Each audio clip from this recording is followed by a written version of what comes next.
अब देखिए benefits firm के प्रोस्पेक्ट से हम बात कर लेते हैं। सबसे पहली चीज प्रॉफिट्स। देखिए जब भी बिजनेस की बात आती है तो सबसे पहले चीज आती है प्रॉफिट, राइट। तो prospects for the higher profit, international business can be more profitable than domestic business. Generally क्या होता है कि भाई देखिए एक तरफ है मेरे पास छोटा सा मार्केट और एक तरफ है बहुत बड़ा कॉम्प्लेक्स। तो आप देखिए कि छोटे से मार्केट और कॉम्प्लेक्स को अगर मैं कंपेयर करता हूं तो सेलिंग किसकी ज्यादा है? कॉम्प्लेक्स की, क्योंकि वो वाइड लेवल पे बिजनेस कर रहा है। तो सेम ही तो हमारा इंटरनेशनल बिजनेस का कंसेप्ट हो गया कि भाई जब हम बड़े लेवल पे काम कर रहे हैं, गुड्स को एक्सपोर्ट कर रहे हैं फॉरेन कंट्रीज के अंदर, तो डेफिनेट सी बात है कि जो हमारा प्रॉफिट होगा वो भी क्या होगा? ज्यादा होगा, right. Next, increase capacity utilisation. देखिए क्या होता है, मैं एक चीज बताता हूं आपको कि भाई मैंने एक बिजनेस रन किया, बिजनेस रन करने के लिए मैंने एम्प्लॉयज को इन्वॉल्व किया, एम्प्लॉयज को मैं 8 आवर्स की सैलरी पे कर रहा हूं, लेकिन मार्केट में इतनी डिमांड ही नहीं है, वो फ्री बैठे हुए हैं, मतलब अंडर यूटिलाइजेशन हो रहा है। जितनी रिसोर्सेज का यूटिलाइजेशन होना चाहिए था उतना हो ही नहीं पा रहा है। तो बेटर क्या है कि मैं अपने प्रोडक्ट्स को एक्सपोर्ट करना स्टार्ट करूं, ठीक है, जो दूसरी जगह की डिमांड है उसको भी फुलफिल करना स्टार्ट करूं, ताकि मेरी जो यूटिलाइजेशन है, जो मेरी कैपेसिटी है, उसका पूरा यूटिलाइजेशन किया जा सके। अगर मैं एम्प्लॉयज को पेमेंट कर रहा हूं तो उन एम्प्लॉयज का मेरे को क्या करना है? पूरा एडवांटेज लेना चाहिए। Next, prospects for growth. Definite सी बात है कि भाई अगर इंटरनेशनल लेवल पे बात कर रही है तो बिजनेस को ग्रो करने का चांसेस मिलेंगे। जैसे टाटा, ठीक है, टाटा क्या करते हैं कि भाई कोई भी ऐसा प्रोडक्ट है, जैसे नैनो कार ने इंट्रोड्यूस की तो वो फॉरेन मार्केट, इंडियन मार्केट, सारी जगह इंट्रोड्यूस की गई। तो अगर देखिए वो सिर्फ इंडियन मार्केट पे ही सेल होती तो सेल एक जगह तक रिस्ट्रिक्ट हो जाती। लेकिन जब मैं बात कर रहा हूं इंटरनेशनल लेवल की, तो मेरे ग्रोथ होने के चांसेस, बिजनेस एक्सपेंड होने के चांसेस भी क्या हो जाते हैं? इंक्रीज हो जाते हैं। Prospects for growth. Way out to intense competition in the domestic market.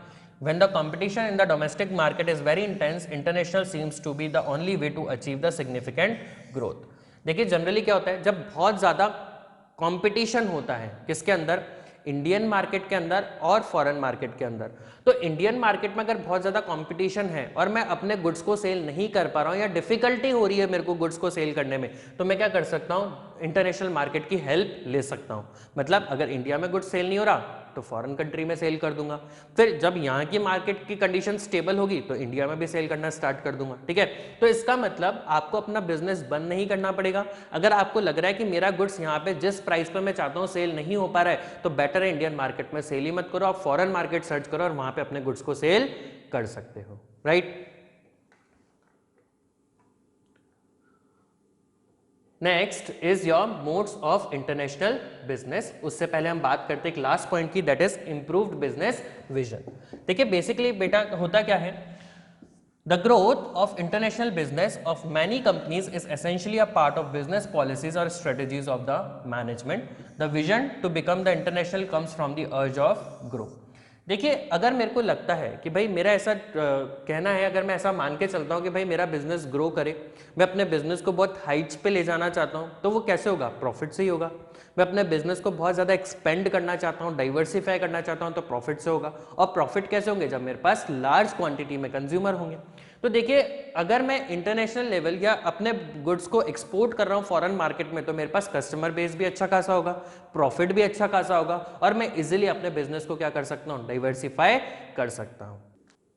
Okay students, our next topic is contract manufacturing. इससे पहले जो आपका एक्सपोर्ट और इंपोर्ट वाला टॉपिक है वो सीबीएसई ने इस साल के लिए फॉर 2020 एंड 21 रिमूव कर दिया है। तो हम नेक्स्ट अपने टॉपिक की बात करते हैं कॉन्ट्रैक्ट मैन्युफैक्चरिंग। देखिए बहुत सिंपल सा कॉन्सेप्ट है कॉन्ट्रैक्ट मैन्युफैक्चरिंग का, कि हम क्या कर रहे हैं? गुड्स को कॉन्ट्रैक्ट बेसिस पर मैन्युफैक्चर करवा रहे हैं। बेसिकली होगा क्या यहाँ पे, जो इंडियन पर्सन है, बिजनेसमैन है, वो फॉरेन के लोकल मैन्युफैक्चरर्स के साथ टाई अप करेगा, कॉन्ट्रैक्ट करेगा, और उसकी स्पेसिफिकेशन के हिसाब से वो लोग क्या करेंगे? गुड्स को मैन्युफैक्चर करेंगे। देखिए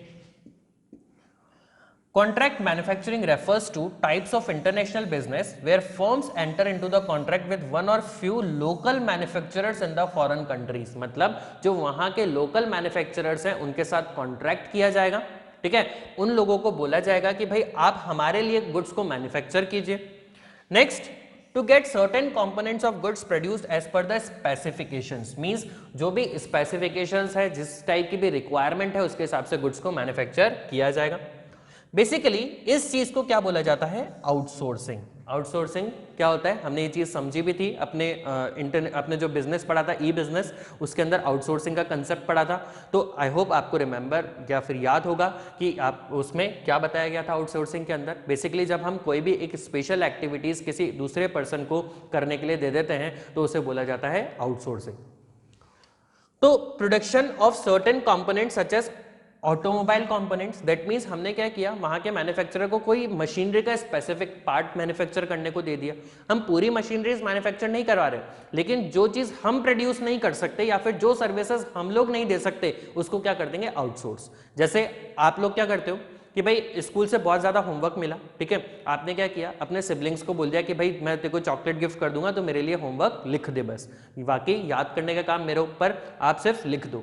तो आपका जो काम था आपने क्या कर दिया, उसको आउटसोर्स कर दिया। दैट मीन्स आपकी लायबिलिटी किसकी थी, आपकी थी, काम आपको करना था, लेकिन आपने ना कर कर किसी और को ट्रांसफर कर दिया, तो उसी को क्या बोला जाता है, आउटसोर्सिंग।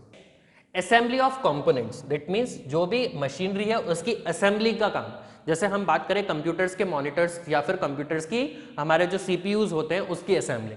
देखिए इसमें लिखा हुआ है कि भाई hard disk, motherboard, floppy disk drive and modern chip into the computers. That means यहाँ पे क्या किया, कोई भी चीज मैन्युफैक्चर नहीं हो रही, सिर्फ उनकी असेंबलिंग की जा रही है, उनको एक साथ क्लब किया जा रहा है।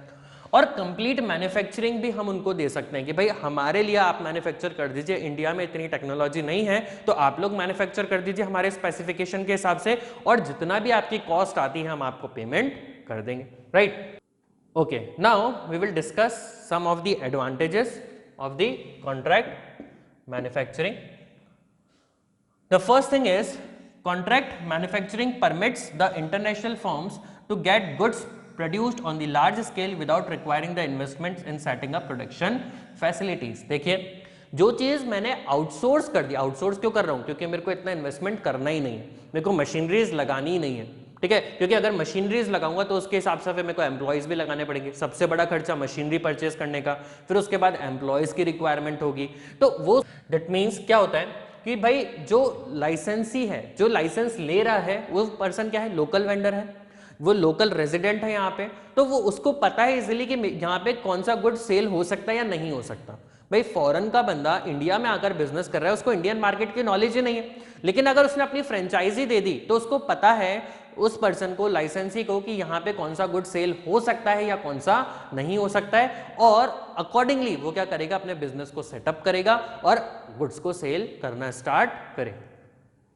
Next thing is as per the terms of licensing franchising agreement, only the parties to the licensing or franchising agreement are legally entitled to make use of the licensors, franchisors, copyrights, patents and brand names। देखिए जैसा हमने पहले भी पढ़ा था कि भाई trademark हो गया, ब्रांड नेम हो गया, कॉपीराइट्स हो गए, इसके लिए आपको पर्सन से परमिशन लेनी पड़ती है। दैट मीन्स जो ट्रेडमार्क कॉपीराइट होल्डर है उससे आपको परमिशन लेनी पड़ती है, उसी के बाद आप उसका ट्रेडमार्क या कॉपीराइट यूज कर सकते हो, ठीक है। क्योंकि जब मैंने कॉपीराइट लिया, पेटेंट लिया, तो मेरे पास एक्सक्लूसिव राइट आ गया उसको यूज करने का। अब कोई भी पर्सन अगर मेरे ट्रेडमार्क से, मेरे कॉपीराइट से अगर अपना बिजनेस करना चाहता है तो पहले मेरे से परमिशन लेगा, प्रेस्क्राइब्ड फीस पे करेगा, और उसके बाद ही मेरा जो ट्रेडमार्क है या मेरा कॉपीराइट है वो यूज कर पाएगा, right. Now there are some limitations, let's have a look on the limitations also. Okay. When a licensed or franchisee becomes skilled in the manufacturing and marketing of the licensed franchisee products, there is a danger that the licensee can start the marketing of identical product। देखिए अब licensor को एक तरीके का डर है कि भाई एक बार लाइसेंसी ने बिजनेस करना स्टार्ट किया तो वो क्या कर सकता है, side by side similar type के प्रोडक्ट को सेल करना स्टार्ट कर देता है। वो यूं सोचेगा कि यार लाइसेंसी बिजनेस कर रहा है, उसको एक्सपीरियंस हो गया, अब वो मुझे लाइसेंस फीस पे क्यों करेगा, उसके लिए तो लॉस ही है। तो ये चांसेस भी पॉसिबल हैं कि भाई वो मेरी तरीके का सिमिलर बिजनेस अपनी कंट्री में करना स्टार्ट कर दे और धीरे धीरे जो मेरा लाइसेंस ले रखा है, जो मेरी फ्रेंचाइजी ले रखी है, उसको एंड कर दे। ये डर रहेगा मेरे को। Next,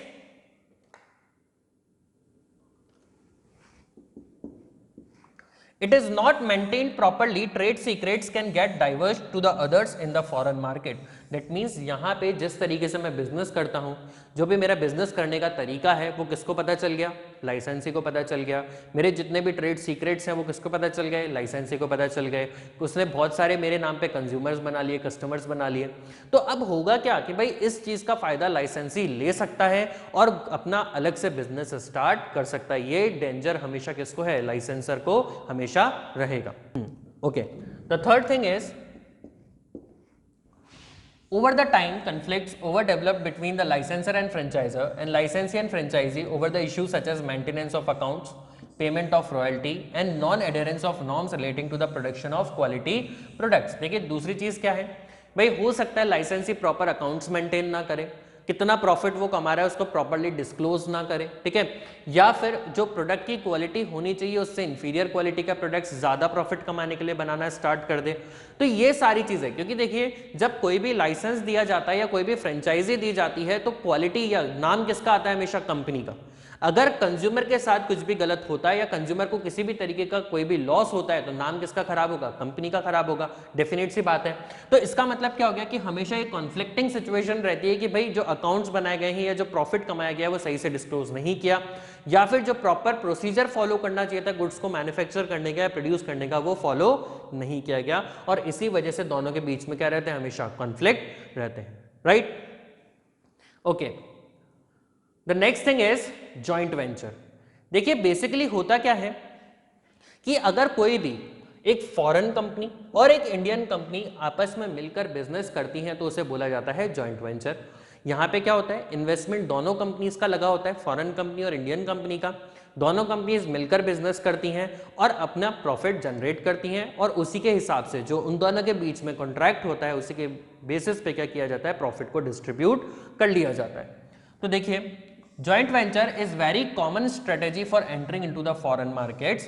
A joint venture means establishment a firm that is jointly owned by two or more or otherwise independent firms. That means यहाँ पे क्या हो गया, एक से ज्यादा फर्म्स कोलैबोरेट होती हैं, आपस में ज्वाइन होती हैं और बिजनेस एक्टिविटीज को परफॉर्म करती हैं, right.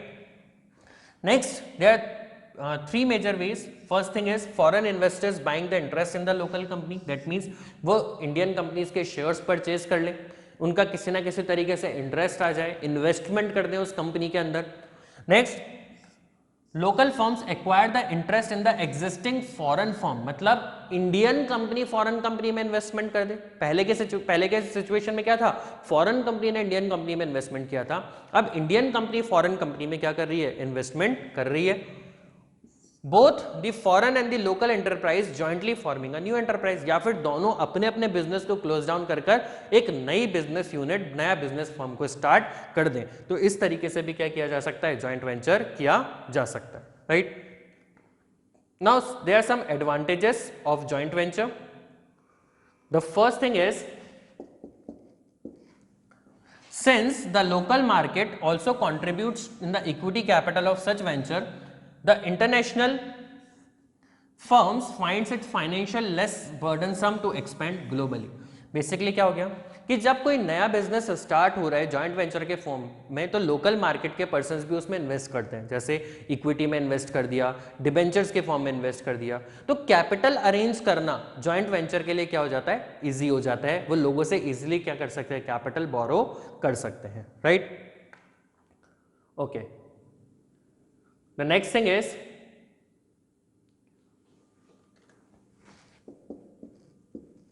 Joint ventures make it possible to execute large projects requiring huge capital. देखिए जब कैपिटल की दिक्कत ही नहीं है, कैपिटल हमारे पास इजीली अरेंज हो रहा है, तो यहाँ पे कोई भी बड़े बड़े प्रोजेक्ट्स भी हैंडल करना इजी हो जाता है, क्योंकि हमारे पास कैपिटल भी है और हमारे पास मैन पावर भी है। दोनों चीजें हमारे पास, कैपिटल भी है, मैन पावर भी है, मैन पावर मींस लेबर भी है हमारे पास, तो हम इजीली अपनी बिजनेस एक्टिविटीज को परफॉर्म कर सकते हैं। The foreign business firms benefit from the local partners' knowledge on the host countries regarding the competitive conditions, culture, language, political system and business systems. That means अब देखिए जो foreign firm है वो वहाँ की लोकल पॉलिटिकल कंडीशंस उसको नहीं पता, लेकिन जब दोनों जॉइंट वेंचर में आ गए तो एक फर्म वहाँ की लोकल रेजिडेंट है, ठीक है, वहां पे लोकली बिजनेस कर रही है, तो उसको सारी पॉलिटिकल कंडीशंस के बारे में भी पता है, वहां की कल्चर के बारे में भी पता है, किस प्रोडक्ट का डिमांड है उसके बारे में भी पता है, तो सारी इंफॉर्मेशन उसके पास अवेलेबल है। Next, In many cases, entering into the foreign market is very costly and risky. This can be avoided by sharing the cost. That means हम directly foreign market पे अपना business करते हैं तो वो बहुत ज़्यादा risky हो सकता है हमारे लिए, क्या पता business run हो या ना हो।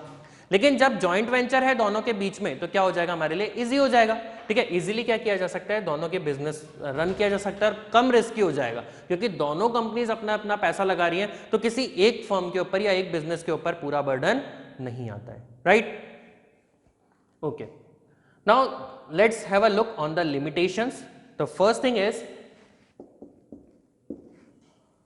foreign firms entering into the joint venture shares the technologies and trade secrets with the local firm. देखिए ये सबसे बड़ी प्रॉब्लम होती है जब हम किसी के साथ कोलैबोरेट करते हैं, हमें अपने बिजनेस के सारे सीक्रेट्स दूसरी फर्म के साथ शेयर करने पड़ते हैं और उसका एडवांटेज दूसरी फर्म ले सकती है। ठीक है, आज हम साथ में मिलकर सब बिजनेस करते हैं तो हमें शेयर करनी पड़ेगी अपनी बातें। ठीक है, क्योंकि हम अब सिंगल एंटिटी में कन्वर्ट हो चुके हैं। ठीक है, हम अब अलग अलग तरीके से काम नहीं कर रहे हैं, हम सिंगल बिजनेस में काम कर रहे हैं, तो हमें अपने ट्रेड सीक्रेट्स, अपने बिजनेस करने का प्रोसेस, मेथड सारा दूसरी फर्म के साथ शेयर करना पड़ता है। राइट,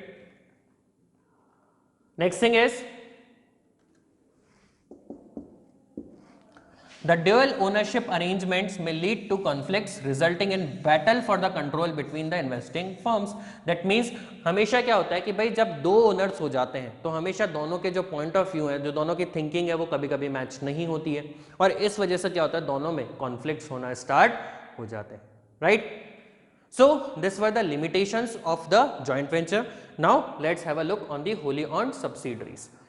देखिए बेटा, wholly owned subsidiaries का मतलब क्या होता है कि भाई ऐसी कंपनी जो उसने दूसरी कंपनी के क्या कर रखे हैं, मेजरली शेयर्स परचेज कर रखे हैं।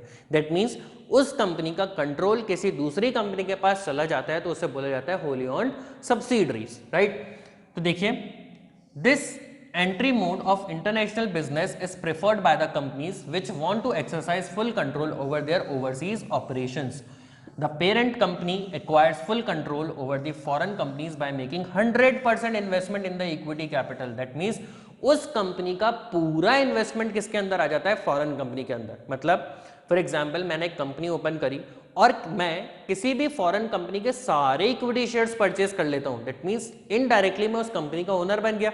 तो जो मेरे को कॉस्ट लगानी थी फॉरेन में बिजनेस सेटअप करने के लिए वो नहीं लगानी पड़ेगी, मैं ऑटोमेटिक क्या बन गया, ओनर बन गया, क्योंकि मैंने सारी इक्विटी परचेज कर ली, पूरा इन्वेस्टमेंट उस बिजनेस के अंदर मैंने कर दिया। Okay, this can be established by two ways, that is setting up of new firms altogether to start the operations in the foreign countries. अब मेरे पास क्या ऑप्शन है कि भाई मैं उस पुरानी फर्म के नाम से बिजनेस बंद करूं और नए नाम से बिजनेस को रन कर लूं। राइट, पहला ऑप्शन मेरे पास ये है। दूसरी चीज क्या है मेरे सामने बेटा, acquire and establish firms in the foreign country and using that firms to manufacture or promote its product in the host nations. That means अब मैं क्या कर रहा हूं कि भाई मैंने कोई भी फर्म को एक्वायर कर लिया या वहां पे फर्म एस्टेब्लिश कर ली और उस फर्म को मैं किस लिए यूज कर रहा हूं, मैन्युफैक्चरिंग करने के लिए प्रोडक्ट्स। ठीक है, सिर्फ मैंने क्या किया, अपनी यूनिट्स को अलग कर दिया और जो मैंने एक्वायर की थी उस यूनिट को अलग कर दिया। दोनों में अलग अलग प्रोसेस हो रहे हैं, हो सकता है इस यूनिट से मैं सेलिंग कर रहा हूं और वहां पे सारी मैन्युफैक्चरिंग हो रही है और वहां से जहां पे भी मेरे प्रोडक्ट्स की रिक्वायरमेंट है गुड्स को डिलीवर किया जा रहा है। Right, now there are some advantages. First one is the parent firm is able to exercise full control over its operations in the foreign countries. That means अब मेरा पूरा कंट्रोल आ चुका है उस फॉरेन कंपनी के ऊपर, क्योंकि मैंने 100% इन्वेस्टमेंट कर दिया, तो अब मैं क्या हो गया, ओनर हो गया। मेरे को कोई लीगल फॉर्मेलिटीज ज्यादा करने की जरूरत नहीं है, क्योंकि मैंने एक ऐसी फर्म को खरीद लिया जो ऑलरेडी वहां पे बिजनेस रन कर रही है। Since the parent company on its own look after the entire operations of foreign subsidiaries, it is not required to disclose its technology or trade secrets to other. देखिए क्योंकि मेरा पूरा control आ गया, किसी और पर्सन का इन्वॉल्वमेंट नहीं है उस बिजनेस के अंदर, तो मेरे को अपने कोई भी ट्रेड सीक्रेट्स किसी को डिस्क्लोज करने की जरूरत नहीं है। मैं अभी भी एक सिंगल ओनर हूं उस बिजनेस का, मैंने पूरा इन्वेस्टमेंट कर दिया, जो एक्चुअल ओनर से उनको हटा दिया जाएगा, उनकी जगह मेरा मैनेजमेंट आ जाएगा और मेरे को किसी भी तरीके की कोई भी ट्रेड सीक्रेट्स डिस्क्लोज करने की जरूरत नहीं पड़ेगी। Right, now there are few limitations of the wholly owned subsidiaries. Let's have a look on this also. Okay, the first thing is the parent company has to make 100% equity investment in the foreign subsidiaries. This form as international business is therefore not suitable for small and medium sized firms. देखिए जब 100% equity की बात आ रही है ना, तो बहुत बड़ा इन्वेस्टमेंट आपको करना पड़ेगा। ये दोनों के लिए ही कन्वीनियंट नहीं है, ना तो स्मॉल स्केल इंडस्ट्रीज के लिए, ना मीडियम इंडस्ट्रीज। अगर आप लार्ज इंडस्ट्रीज हैं, आपके पास कैपिटल की कोई कमी नहीं है, तो ही आप क्या कर सकते हैं, 100% इक्विटी में इन्वेस्टमेंट कर सकते हैं। क्योंकि देखिए फॉरेन करेंसी में इन्वेस्टमेंट करना है और 100% इक्विटी में करना है, मतलब जितनी भी शेयर कैपिटल है उस पर्सन की, उतना आपको उसको पेमेंट करना पड़ेगा। तभी क्या कर सकते हो आप, उस कंपनी में क्या कर सकते हो, उस कंपनी को अपनी होली ओन्ड सब्सिडरीज बना सकते हो। Since the parent company owns 100% equity in the foreign company, it alone has to bear the entire losses resulting from failure of its foreign operations. That means अगर बिजनेस परचेज करने के बाद नहीं चला और मेरे को लॉस हो गया, तो मेरे को इकलौते वो सारा लॉस बेयर करना पड़ेगा, ठीक है, क्योंकि पूरा पैसा मेरा लगा है, बिजनेस चला, प्रॉफिट कमाया, प्रॉफिट भी मेरा, लॉस हुआ तो लॉस भी किसका होगा, मेरा ही होगा, क्योंकि मैं ओनर हूं। बिजनेस में यही तो पढ़ते हैं हम कि भाई लॉस हुआ तो सबसे पूरा लॉस किसको बियर करना पड़ता है, ओनर को बियर करना पड़ता है, तो लॉस भी किसका होगा, मेरा होगा। Next, some countries are averse to setting up of 100% wholly owned subsidiaries by the foreign in their countries. This forms